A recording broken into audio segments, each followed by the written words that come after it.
हमारे उस्ताद गावत हन स्वर्गीय रामदेव गुरु जी। अरे की ओढ़िला ओढ़िला चुनरिया चुनरिया राम नाम के। तो जगह पकड़ ले बड़ो एगो चाकू को लेके हट के मार के मुआ देतो इन्हीं के लागे कैसे मास्टर एकर कौन सी जगह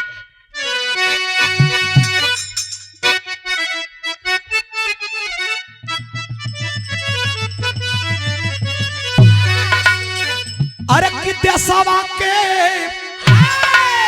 हमनी के दोनों कलाकार बिरहा गनी या क्रांतिकारी रुचि भी क्रांतिकारी गईली हमू क्रांतिकारी गनी हां। तो जब दूसरा में अब बिना रस को खोया ना पिराई जब शांति जब समापन हो तो क्रांतिकारी चीज हो नहीं यार जहां बाला तहारा घटबो काहे घटल ना जाला जहां बाला तहां ठोक दल तो ठोक दल कैसे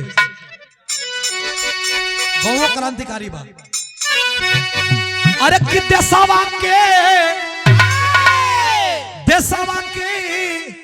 करना हो जवनमा जूझे जंग में।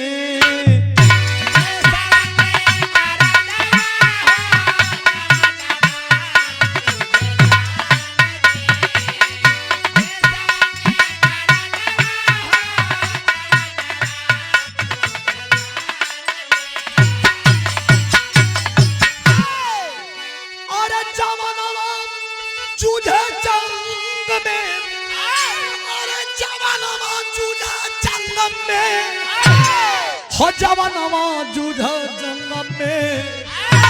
अरे देशवा के कारण हो जवानवा जूझे जंग में।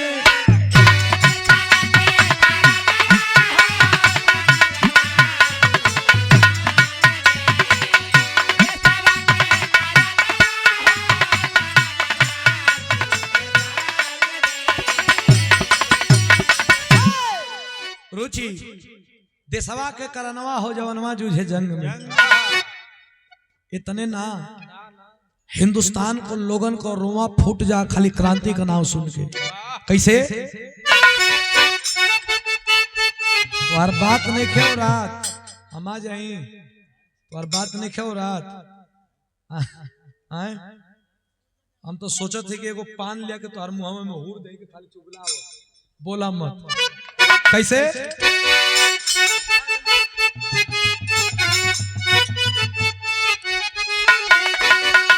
अरे तड़ा तड़ा गोली अरे तड़ा तड़ा गोली चला सीना में। अरे गुजैल काला बिनारा हो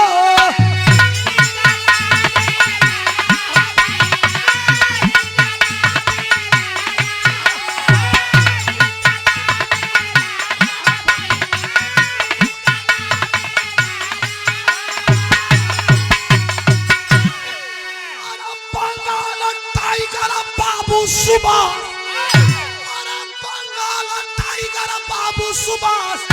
अरे जाकर के दलकारा हो जवानों जूझे जंग में। अरे कैले हाँ कैले अरे कैले बातू फला हो जवानों जूझे जंग में।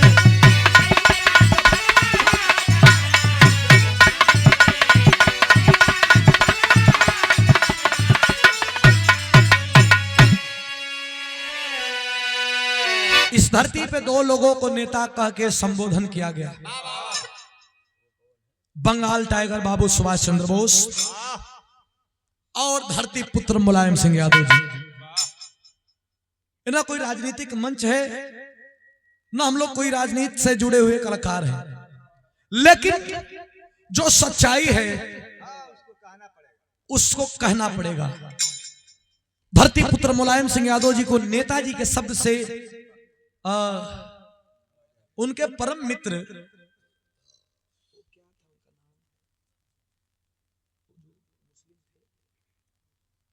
हाँ आजम खान साहब, आपने कहा था कि आज से नेताजी को सब नेताजी कहेगा।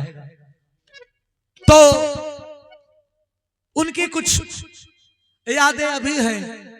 अगर सेना की बात की जाएगी तो नेताजी को याद किया जाएगा, और शिक्षा और सुरक्षा की बात की जाएगी तो नेताजी को याद किया जाएगा, और आजाद हिंद फौज की बात की जाएगी तो बाबू सुभाष चंद्र बोस या नेताजी को याद किया जाएगा। एक लाइन नेताजी के लिए कहना है, कैसे मास्टर?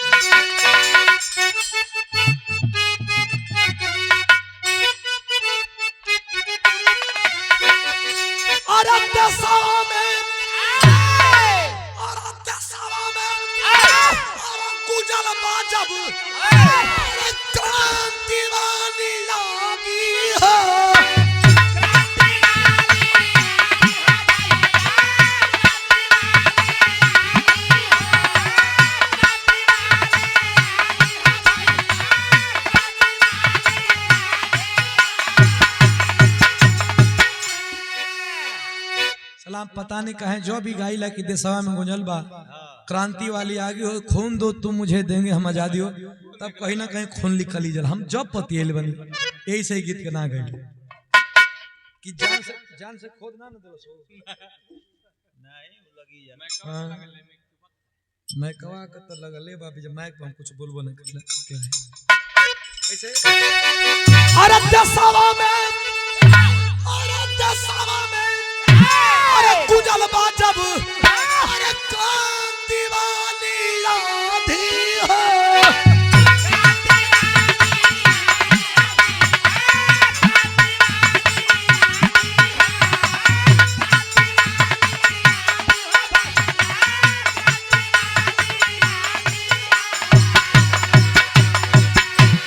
अरे खून दो तब देंगे हम, अरे जा करके आजादी है।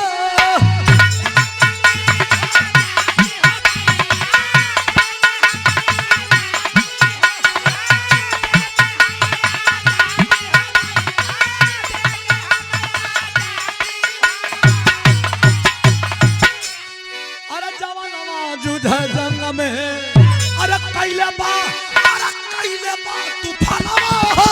जवानवा जुझे जंग में, कैले बा तूफानवा हो।